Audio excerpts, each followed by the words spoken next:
আবার এখন এই দুই এক দিনের মধ্যে আবার পরিবর্তন করছে। মানে ক্ষমতায় যাওয়ার জন্য মানসিক ভারসাম্য হারিয়ে ফেলেছে সেই ইসলামী দলটি।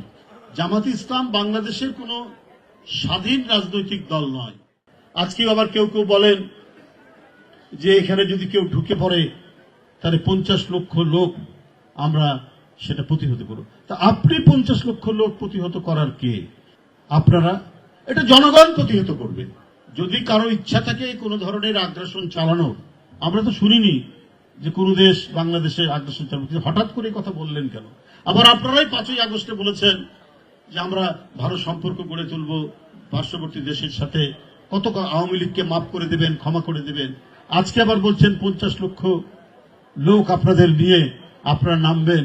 এটা ভাই আপনারা তো আমার মনে হয় যে সব সময়ের জন্য আপনাদের কথা এবং কাজের মধ্যে মিল নেই, একেবারেই কথা এবং কাজের মধ্যে মিল নেই।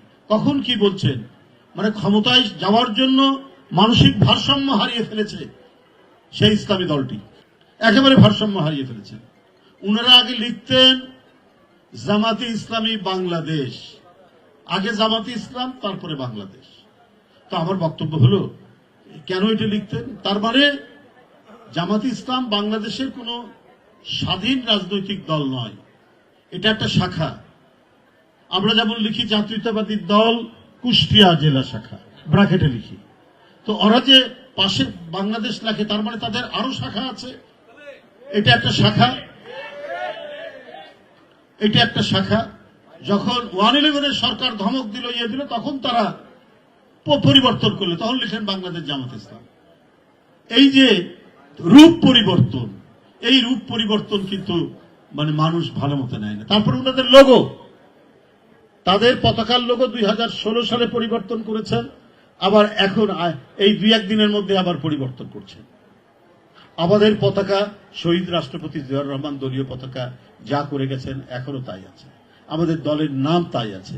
কারণ আমাদের ঠিকানা, আমাদের বসবাস, আমাদের বেঁচে থাকা, আমাদের জীবন দর্শন হচ্ছে বাংলাদেশ, বাংলাদেশের মাটি, বাতাস, এর নদী, বায়ু, সবকিছু। আমরা মাঝে মাঝে কখনোই ভোল পাল্টাই না। তাই সেই দলের সাধারণ সম্পাদক মহাসচিব যে কথাটি বলেছেন জামাতে ইসলামের যে 50 লক্ষ, এটা আমার কাছে কেন জানি মনে হয়েছে এক ধরনের প্রতারণাপূর্ণ কথাবার্তা।